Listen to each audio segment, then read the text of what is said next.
Então, pessoal que acompanha pelo YouTube, então nós vamos dar uma formação agora sobre o tema carismas de fundação. O tema em si é esse. Por que eu estou explicando que é carisma de fundação? Porque às vezes as pessoas confundem carismas com os carismas dos dons carismáticos. Isso é uma outra realidade. Nós vamos falar sobre os carismas dentro da igreja. Eu sou Neilson Lopes, espero que você já tenha se inscrito no nosso canal. Se você não se inscreveu ainda, se inscreva no nosso canal, deixe o seu like, ative aí o sininho. Eu nunca sei onde é que está o sininho, mas ele está aí na tela, por baixo aí, certo? Ative aí o sininho e compartilhe nas suas redes sociais. Nós estamos nas redes sociais, Facebook, Twitter, Instagram e agora também no céu. Ó, no céu. Quem já se inscreveu na rede social Céu, se inscreva, certo? Nós também estamos lá como Família Lopes. Então, para que a gente possa começar bem essa formação, eu vou pedir que você escreva aí no seu um papel aí, se você não tem um papel, rasga aí do colega. Não sei se você está com o celular, se já tomaram o celular de vocês, sei lá, anota em algum lugar aí, ou guarda no seu coração, né? Eu acho que era bom você anotar. Vou pedir ajuda aí da equipe aí, aquela moça bonitinha de óculos ali, tá no fundo, vem cá. Não precisa nem assim, ó, vem cá assim, vou melhor, pra você não se expor muito. Você vai recolher o papel de todo mundo, certo? E aí você vai contar para mim quantas respostas iguais tem. Não precisa colocar o nome, tá certo? Não precisa pôr o nome não. Você só vai colocar. Então, vocês vão colocar no celular, quando ela passar perto de você, você fala para ela qual é a sua resposta. Pode ser? Aí você anota quantas respostas tem igual. É só uma dinâmica para a gente poder entender isso, tá bom? Sobre o tema do carisma. A pergunta é, você vai colocar aí a tua resposta. O que no movimento Água Viva mais lhe chamou a atenção e lhe chama a atenção até hoje? O que acontece dentro do Água Viva? Qual é a característica do movimento Água Viva que mais lhe chama a atenção até hoje? Te chamou a atenção para você participar e te chama a atenção para permanecer? Porque geralmente é assim, né? Chama a atenção para participar e você vai sempre revigorando essa mesma realidade, tá bom? Guardem essa resposta. Aquela moça de óculos lá, que eu não sei o nome dela, porque eu não... Ana Paula, ela vai... Paula. Ana. É Ana ou Paula? Ela tem dupla personalidade, ou Ana ou Paula. Então, tu vai fazendo vai passando aqui, ou Paula, ou Ana Paula. Você vai passando aqui, vai pegando a resposta do pessoal. Aí você pega um papel e vai anotando, porque alguns estão com o celular. Você vai anotar assim, ó. Tantas pessoas disseram fraternidade. Tantas pessoas, a maioria disse, sei lá, eu não sei o que vocês vão dizer, certo? Então vamos lá. Para que a gente possa entender a questão dos carismas, a gente precisa entender o que significa carisma. O que significa esse carisma? Carisma, ele vem da palavra, não, isso você não precisa anotar não, tá bom? A não ser que você queira anotar para depois usar. É mais a resposta agora.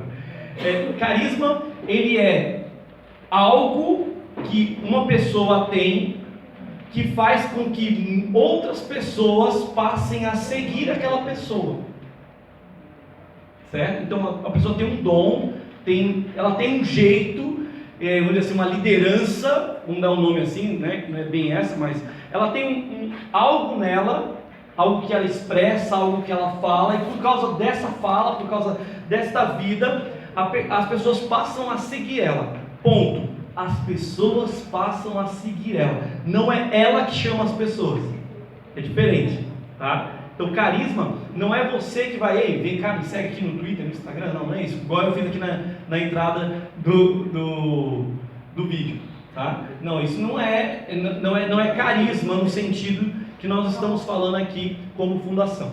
Para que a gente possa mergulhar nisso, eu vou pedir que você pegue a sua Bíblia. Peguei minha Bíblia. Aqui. Pega a sua Bíblia, a minha já está marcada. Pega aí aqui, deixa eu ver. 1 Timóteo, na Bíblia de Jerusalém, está ali por volta da página 2070, tá? 2069, a Jerusalém. Mas é 1 Timóteo. Capítulo 1.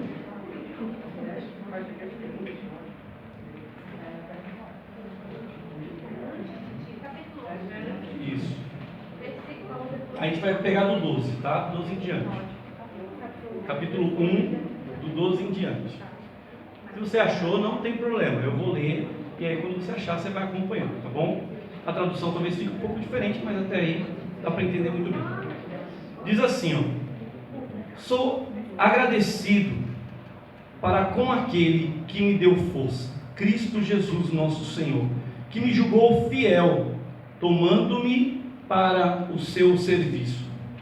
A mim, que outrora era blasfemo, perseguidor, insolente, mas obtive misericórdia, porque agi por ignorância na incredulidade. Superabundou, porém, para mim a graça de nosso Senhor, com a fé e o amor que há em Cristo Jesus. Fiel a esta palavra e digna de toda a aceitação, Cristo Jesus veio ao mundo para salvar os pecadores, dos quais eu sou o primeiro.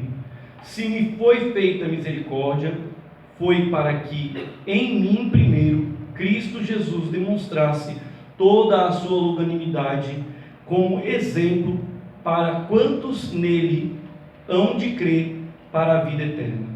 Palavra do Senhor.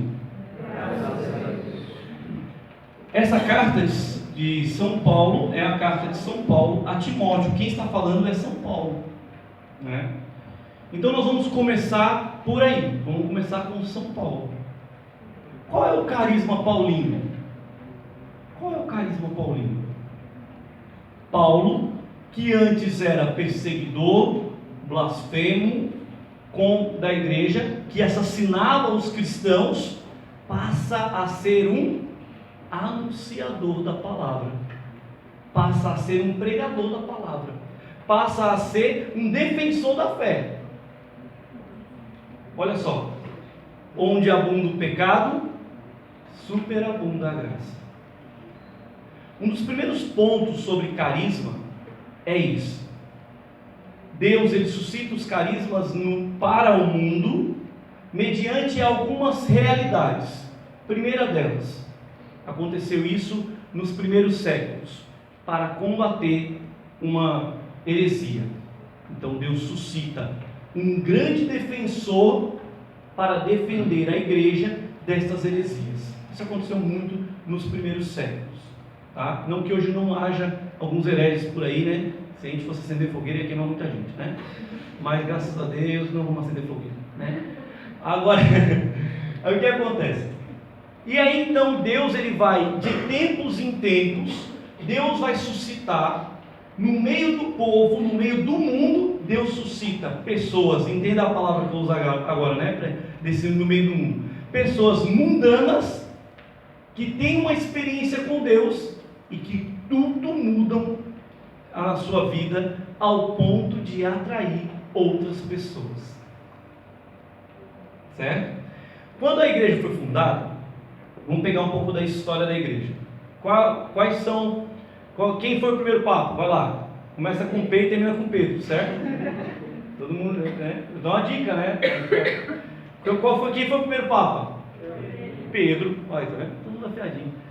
Mas quem foi aquele que foi o primeiro, vamos dizer assim, anunciador da palavra? Nós já falamos o nome dele antes, mas começa com P também. Paulo. Então nós temos como pilares da igreja católica, pilares da igreja, São Pedro e São Paulo. Celebramos também festas de São Pedro e São Paulo. A Pedro, Deus, veja bem, só para a gente compreender bem, tá? Eu até falei para o Felipe, o assunto é meio complexo, mas a gente vai tentar resumir isso em pouco tempo, certo? A Pedro, Jesus disse para Pedro: Pedro, tu me amas? E o que Pedro responde? Sim, Senhor, tu sabes que eu te amo. E qual é a prova de amor que Jesus pede a Pedro? Qual é, Pedro? Apacenta as minhas ovelhas. Se tu me amas, apacenta as minhas ovelhas. Você não diz que me ama? Apacenta as minhas ovelhas. Essa é a tua prova de amor para comigo, diz Jesus. E a gente vai perceber o seguinte: e aí, para São Paulo, Jesus aparece Paulo está perseguindo os cristãos, a igreja, e Jesus aparece e diz para Paulo o quê? Saulo, Saulo, por que me persegues? Quem persegue a igreja, quem persegue os cristãos, persegue o próprio Cristo. E aí então Jesus aparece a Paulo, mas chama ele ao quê?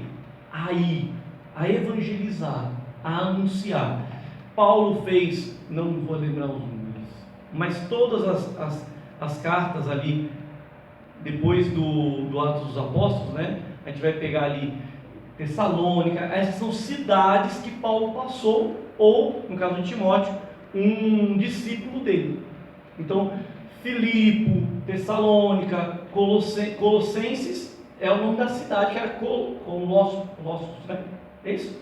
É o nome da cidade que ele passou. Então, em todas as cidades.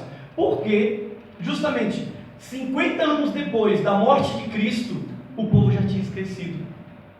As pessoas já tinham esquecido. A fé já tinha se esfriado. Em um determinado momento, São Paulo vai dizer: se vocês esqueceram que Cristo deu a vida por vocês, olhem para mim. Olhem para mim, porque Deus deu a vida por mim. Eu tive essa experiência agora, recente. Então, Deus, ele vai suscitar aquilo que era a maior fraqueza de Paulo. Deus vai suscitar a sua maior virtude. Deus vai crescer na sua maior virtude. E aí, a gente pode entender o seguinte: por que na igreja, vamos pegar a paróquia, né? As séries, por que existem as pastorais? Apacenta as minhas ovelhas. Quem apacenta a ovelha? O pastor. Por isso existem as pastorais. A missão da paróquia é apacentar o rebanho. Ah, não, aí a gente tem que evangelizar. Sim, mas o rebanho da paróquia, o rebanho da igreja é o mundo inteiro. É todo o mundo. Mas a obrigação, vamos dizer assim, né? A função da paróquia, das pastorais, é pastorear as ovelhas. Essa é a função da pastoral. Foi isso que coube a Pedro. Vê como as coisas vão se encaixando? A São Paulo, o anúncio. A Pedro, o pastoreio. Ao Papa Francisco, o pastoreio. Ah, mas o Papa Francisco evangeliza. Sim, lógico, por atração novamente. Todo carisma, ele acontece por atração. O anúncio a São Francisco de Assis usa muito essa frase, né? A gente ouve muito essa frase, né? É preciso evangelizar, mas por último, se for necessário, nós usaremos as palavras, porque não é pelas palavras. A Emi, né, que é a cofundadora do Shalom, vai dizer que as palavras comovem, mas o testemunho arrasta. As palavras fazem as pessoas chorarem, mas o testemunho de vida faz a pessoa dar a vida, faz a pessoa consumir a vida. E qual era? Vamos dar um passinho a mais, né? Eu estou dando uma cortadinha por causa do tempo. Então vamos lá. Qual era a maior fraqueza de Francisco de Assis? Francisco de Assis. Qual era?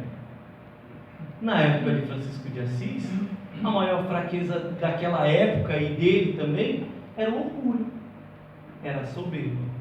E ele se torna o mais humilde dos homens. Aonde abunda o pecado, superabunda a graça. Deus pega da sua pior fraqueza para enganar os grandes, né? Aquela trollagem de Deus, né? Pega o pior e ele trabalha nesse, e ele muda de vida, e as pessoas passam a ser atraídas por esta vida nova. São Francisco chamou alguém para seguir ele? Não. E até hoje, 800 e poucos anos, 800 anos, né? Porque foi em 1218, né? 800 anos depois, existem muitos milhares de franciscanos. Nós, da comunidade Shalom, temos São Francisco como um baluarte.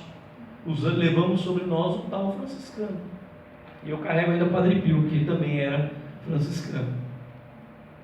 Então, todo esse movimento de São Francisco que existe até hoje. Mas ele pediu para alguém seguir ele?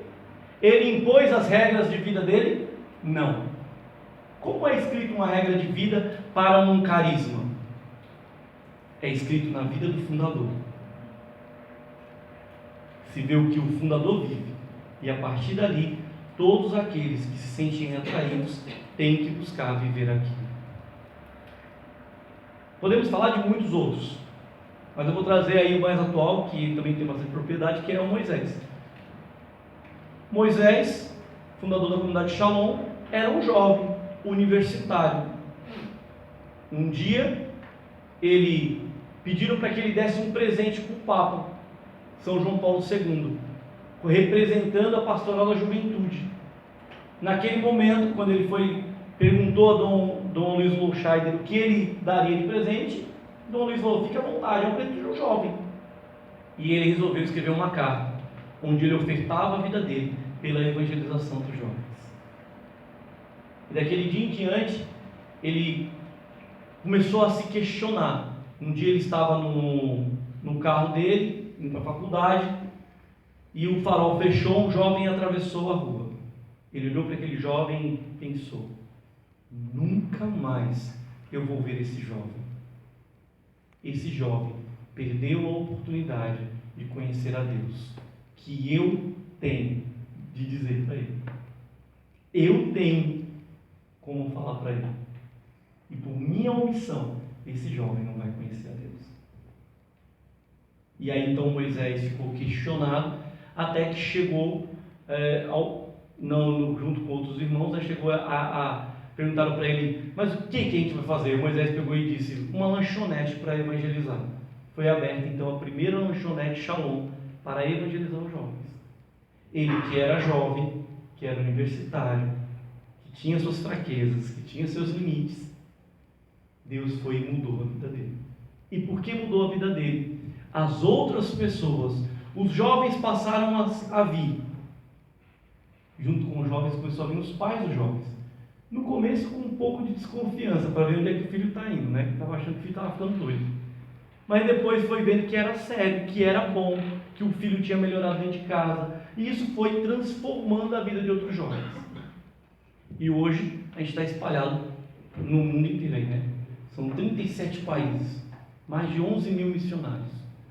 Todos eles a partir da atração. O Nilson, o que te fez se identificar com o carisma? O Moisés, a vida dele. A vida dele, apaixonada, consumida de amor pelos jovens, sem limites. Toda vez que ele falava assim: é preciso dar tudo, tudo, tudo. Eu falava: Deus, eu quero dar tudo, mas eu não tenho mais nada, mas eu quero dar mais. Eu quero dar mais. Eu quero dar mais, eu quero dar tudo, tudo, tudo. Tudo que eu ainda nem sei o que é. Eu quero dar para ti, por amor aos jovens. Não pôr limites para que os jovens tenham uma experiência com Deus. Recebi uma ligação da menina falando: Nilson, o que você vai fazer domingo? Aí eu fiquei ficando lá no vivo. Não, porque tem um grupo de jovens, está precisando de alguém para pregar. Eu vou. Já pegou na ferida, né? Pegou. É para pregar para os jovens. Primeiro encontro dos jovens. Eu vou, acho que eu vou. O tema é para falar sobre conversão ou amizade. Eu falei: vou falar sobre os dois. Vamos falar sobre os dois para ele se converter a ser amigo de Deus. Entendeu? Vamos falar logo sobre os dois, para ficar bonito, né? Então, é esse movimento de amor que me faz de maneira incondicional. Eu não vou pôr limites.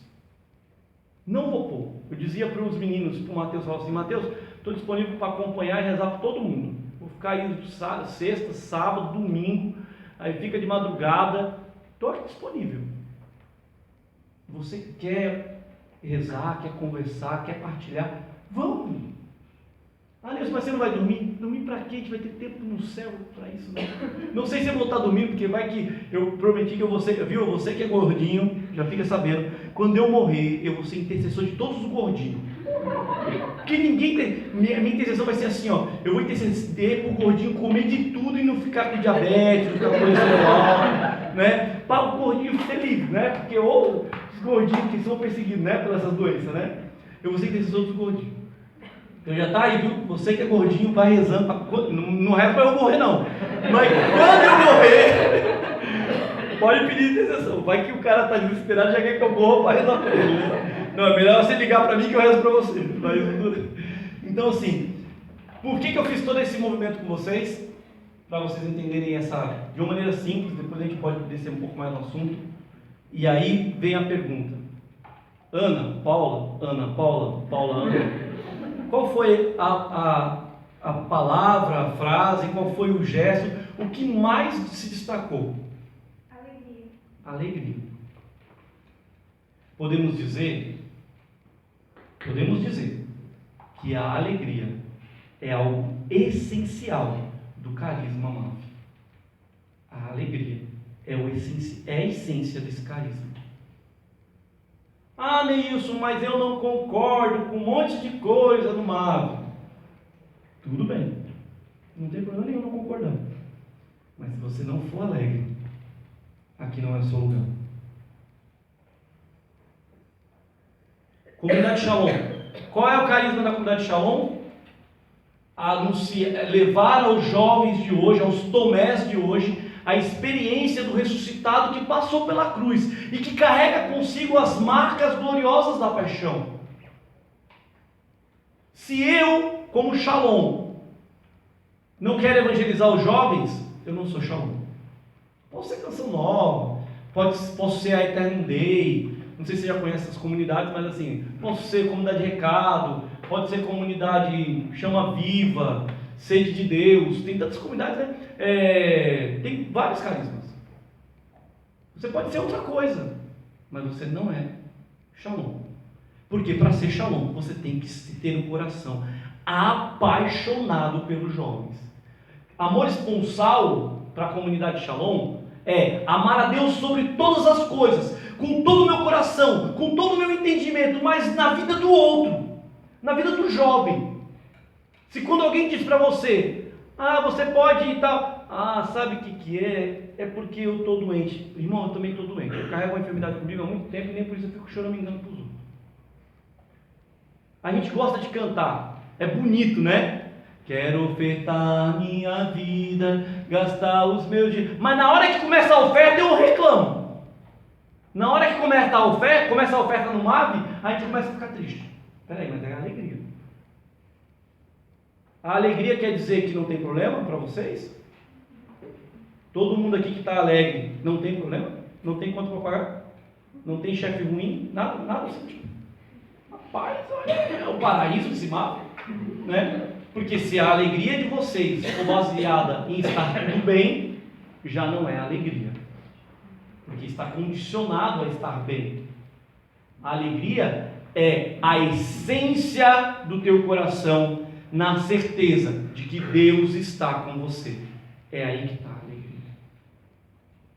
Ser um alegre instrumento de Deus, ser um alegre instrumento de Deus, como diz o decálogo de vocês, é entender que, como Santa Teresinha vai nos dizer, meu coração é meu, ele pode sofrer, mas o meu rosto pertence ao irmão, ele precisa sorrir. Meu rosto, você consegue ver seu rosto? Você consegue ver sua mão, sua perna, mas seu rosto você consegue ver? Porque ele não pertence a você, ele pertence ao que está na sua frente. E ele não tem nada a ver com os seus problemas, né? Sem propaganda do leilão, né? Ele não tem nada a ver com os seus problemas. Então entender que, Nilson, é porque assim, eu não concordo na comunidade Shalom com isso. Tudo bem. Não é a essência? Tudo bem. Vai ser trabalhado, vai ser formado. A mesma coisa dentro do MAV. A mesma coisa dentro do movimento. Agora, quando você não concorda com a essência, é porque você não é chamado. Existem pessoas, eu fiz uma sequência boa agora. Literalmente, fiz 3 retiros seguidos, assim, né? E no primeiro dessa sequência, mais ou menos no meio do mês passado, a pessoa dizia que muitas pessoas estão dentro de comunidades, dentro do movimento, dentro de uma determinada pastoral por teimosia. Será que você não está aqui por teimosia? Porque você não quer dar o braço a torcer? Porque você quer provar alguma coisa para alguém? Será? Ah, não, eu estou aqui porque aqui é meu lugar. Se é teu lugar, qual é o fruto que você está dando? Dentro da tua casa. Não precisa. Não, não, eu vou encher. Não, não é só encher, não. Dentro da tua casa, qual é o fruto que você está dando? Dentro do seu trabalho, qual é o fruto que você está dando? Entende? Que faz parte. Se esse é o teu chamado, faz parte. Vamos entender, então, uma realidade sobre o movimento. Agora, tá? Guarda tudo isso aí que foi dito, para a gente entender agora a função do movimento. E aí agora é a hora que eu tinha comentado com os meninos que é importante você rezar com isso. Qual é a função da paróquia que nós falamos? Começa com o P e termina com pastorear? Pastorear. Pastorei, tá vendo? Todo mundo sabe. Olha o nome e você já me dá a resposta. Qual é o nome? Qual é a função? Aqui nós estamos em uma congregação religiosa. Qual é a função de uma congregação religiosa? Congregar. Juntar gente. Ó, juntou. Congregar. Qual é a função de uma comunidade nova? Nós falamos da comunidade eclesial de base, da sede da paróquia, certo? Qual é a função da comunidade nova, que nesse caso leva o nome de instituição privada, olha só, detalhe, privada de fiéis. Qual é a função dela? Gerar uma comunidade de maneira nova. Por isso existe um estatuto. Quem é de uma sede, de uma paróquia, não tem regra de vida para seguir. Tem preceitos da igreja, mas não existem regras de vida. Então, um exemplo, para a gente poder compreender, né? Qual a diferença entre o preceito que a igreja diz e a regra de vida? Preceito da igreja. Quantas vezes você tem que ir à missa durante a semana? Uma vez por semana, no domingo, certo? Agora, estatuto da comunidade Shalom, todo dia. Então, quem é de comunidade nova, de congregação religiosa, geralmente existe um estatuto que vai exigir além do básico, por isso se chama comunidade eclesial de base, porque é uma base de toda a cadeia que a igreja é uma base. São João Paulo II vai dizer o quê? Que a igreja é um jardim cheio de rosas, cheio de flores, cada uma tem a sua cor, o seu perfume, o seu tamanho. Eu cultivo, por exemplo, mini rosas, tem umas rosinhas deste tamanho assim. E eu cultivo rosa normal, que é umas rosonas desse tamanho, uns buquês de rosa bonito. Os nossos idosos. Então, assim, cada uma tem o seu formato, cada uma tem o seu jeito. Assim é a igreja. E qual é a função do movimento? Movimentar. Movimentar. Então, como funciona na prática o movimentar? Vamos pegar o exemplo da renovação carismática. A renovação carismática católica existe há mais de 50 anos, completou agora, jubileu, né, há pouco tempo, há mais de 50 anos, está em todos os países no mundo inteiro.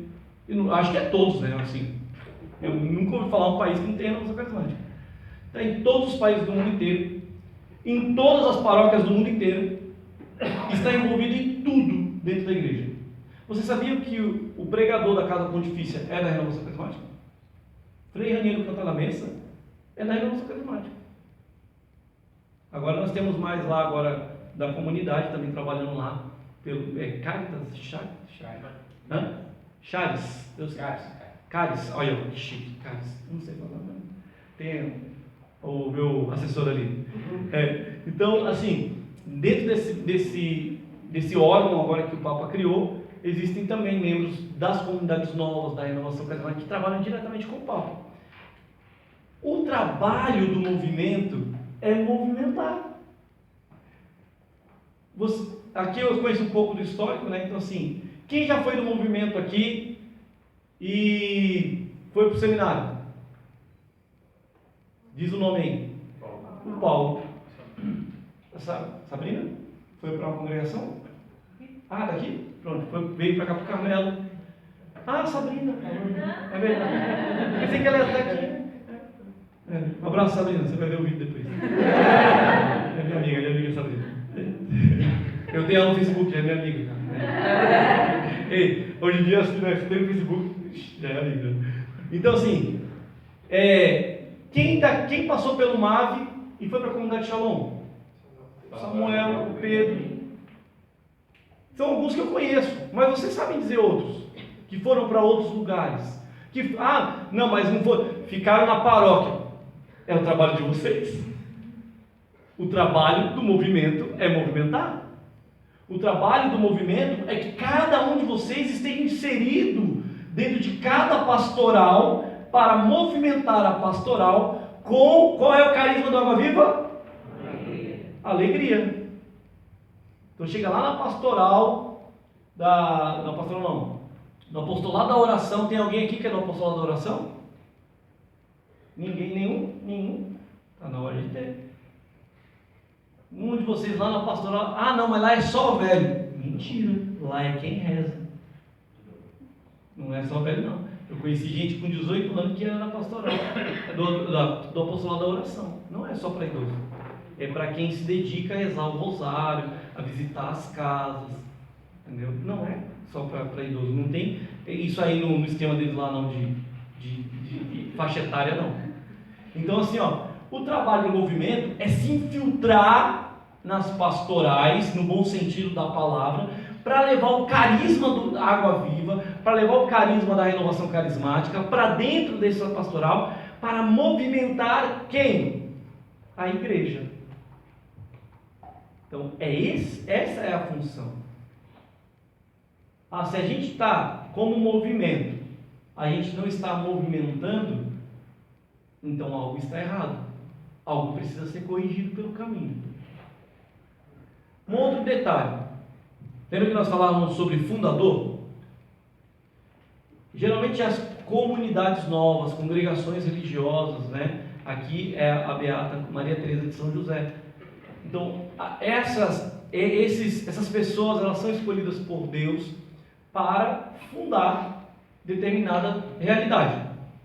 Pergunto a você: quem é o fundador da renovação carismática católica? Fundador. Você sabe quem é? O Espírito Santo.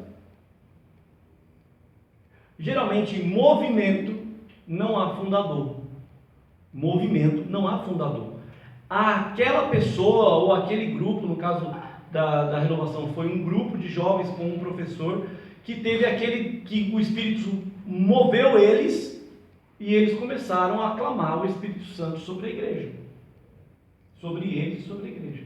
E a decisão deles foi bem interessante, né? Que eles se reuniram e falaram assim: nós só vamos sair daqui quando todo mundo receber o Espírito Santo aqui nessa sala. E ficaram rezando a noite toda, pedindo o Espírito Santo. Quando todo mundo não fosse batizado, tivesse a efusão do Espírito, eles não iam sair dali. Então, o movimento, ele precisa movimentar. E aí, esse questionamento sobre a questão do fundador, não há fundador. Há um mover. Há um agir de Deus. Quem deu o start inicial, tanto é com o padre, né? Ele já não está mais com vocês. Por quê? Porque ele não é um fundador. Entendeu? Ele deu o start. Ele foi movido pelo Espírito para movimentar. E ele moveu e vocês continuaram o movimento. Deram sequência no movimento. Daí é preciso o quê? Buscar no Espírito, buscar em oração como um retiro como esse, buscar entender de Deus qual o próximo passo, o que fazer, como estruturar, como vai ser, para onde nós vamos, como nós vamos. Uma coisa interessante de movimento é ousadia. O movimento, ele vai entrando, ele vai adentrando em todos os cantos. Na faculdade, na escola, na paróquia, no bairro, sabe? O movimento, ele movimenta, não tem quem segure o movimento. Não há quem segure o mover de Deus, porque o Espírito sopra onde Ele quer. Ele vai soprar. Para isso eu preciso estar dócil no meu coração.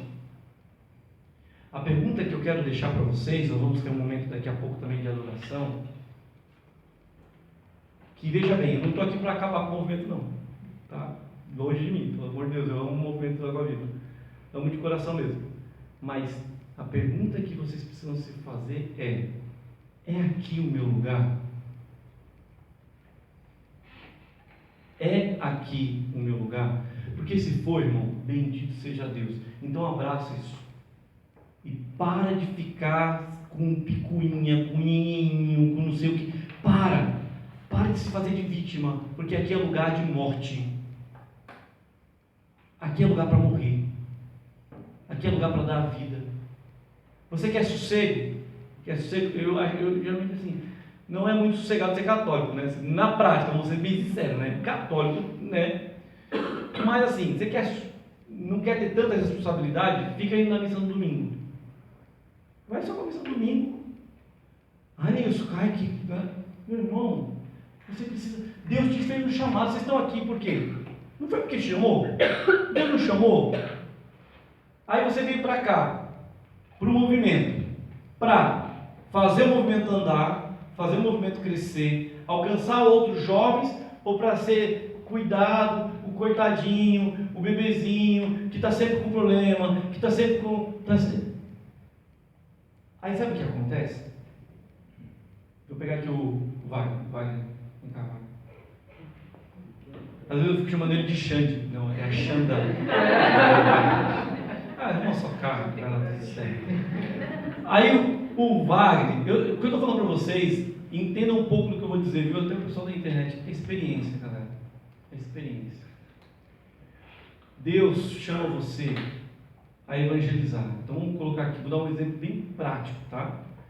Deus me chama a evangelizar, todos vocês.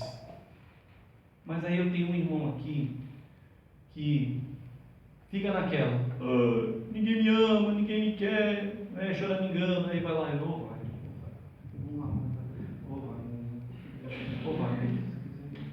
vou lá, aconselho o Wagner, não, beleza, o Wagner vai. Aí vai. Aí daqui a pouco, dá 5 minutos o Wagner volta. De novo. Aí tá ali o João. Eu tinha que evangelizar o João que está ali na droga, o João está ali na prostituição, o João está ali, está prometido de morte. E eu estou aqui, que nem cachorro louco correndo atrás do próprio rabo. Estou aqui, em volta de quem? Do Wagner. Porque o Wagner, entenda, tá, Wagner? Não é com propriedade não, é só um exemplo. Porque o Wagner, no fim de tudo, me desculpem a profunda sinceridade, ele não é água viva. Ele não é água viva. Porque ele está sempre triste. Falta a essência. Está sempre para baixo. Uma coisa é você passar um tempo de noite escura, uma coisa é você passar um tempo de dificuldade, sabe? Para alguns aqui eu partilhei, um ladrão entrou dentro da minha casa, minha filha lá dentro. Minha filha falou para o ladrão, o que você quer aqui dentro? E colocou o ladrão para fora. Aí você fica chateado? Fico, o cara entrou na minha casa, minha filha estava lá, roubou o equipamento que a gente tinha. Você fica chateado. E daí? Aí eu vou chegar, minha vida é tão... Meu filho, pelo amor de Deus, tem gente aí que não tem nem um computador para roubar, né? Não tem gente que gostaria de ter até, né? Não tem nem filha para o ladrão ver. Para pensar, e a gente fica nessa, sabe? Aí a gente acaba gastando energia. Não estou falando aqui que nós não devemos ser fraternos, que a gente não deve olhar para o irmão da comunidade, para o irmão do mundo. Não é isso que eu estou falando. O que eu estou falando é daquele ser humaninho, entendeu? Que está no movimento há 5, 6, 10 anos e que até agora não deu um passo. Sabe por que ele não deu nenhum passo? Porque aqui não é o lugar dele. E ele está aqui por teimosia. E ele está aqui, sabe por quê? Porque os amiguinhos dele estão aqui, os coleguinhas estão aqui, mas ele não cresce, ele não anda. Sabe por que ele não anda? Porque não é o lugar dele. Ei, outro dia, obrigado, Wagner. Outro dia a pessoa chegou em mim e falou assim, já estou terminando. A pessoa chegou em mim e falou assim, Neilson, vai ter vigília. Eu, tá bom. Tipo, minha agenda é meio maluca. Eu fico sabendo sempre, tipo, na segunda-feira. Eu fiquei sabendo da pregação no domingo, fiquei sabendo na quarta, quinta, ontem, mais ou menos assim. Ela sabe. É tu, Helena. É tu é Helena. Olha aí, que bom saber, Helena. Então, você já viu o que te espera, né, Helena? Coitada. Tadinha, né, Helena? Ela vai desmarcar a pregação, né? Aí o que acontece? Aí a pessoa pega e fala assim: Nilson, amanhã vai ter vigília. Aí eu, tá bom. O teu horário é o segundo horário. Tá bom. Tá tranquilo? Tá. Eu vou ter que ficar 4 horas acordado. Seja das 10 às 2 da manhã ou das 2 às 6. Eu vou ter que ficar 4 horas acordado. Qual a diferença faz horário? Porque todo mundo reclama porque vai ter que acordar 1h15 da manhã para pegar o carro, pegar a moto, ir lá para Florianópolis para ficar acordado a noite toda. No outro dia, às 7 horas da manhã, eu tenho que estar no trabalho e que não sei o que. Meu filho, pelo amor de Deus, você não falou que ia ofertar a sua vida? Aí quando chega nos pontos de regra que é para você viver, aí você reclama. Sabe o que você reclama? Sabe o que é difícil? Você que está assistindo aí, ó, sabe o que é difícil? Porque não é teu lugar. Sabe por que você reclama? Porque não é teu lugar. E não fica dando, entenda o português bem claro, não fica dando trabalho para os outros e se ferindo. Você dá trabalho para os outros, porque os outros ficam aí no maior corre para tentar salvar a sua vida, para você não, né? Enfim, e você não faz nada. Fica se fazendo de vítima. Entrou para o segmento de Jesus, só tem um caminho: a morte.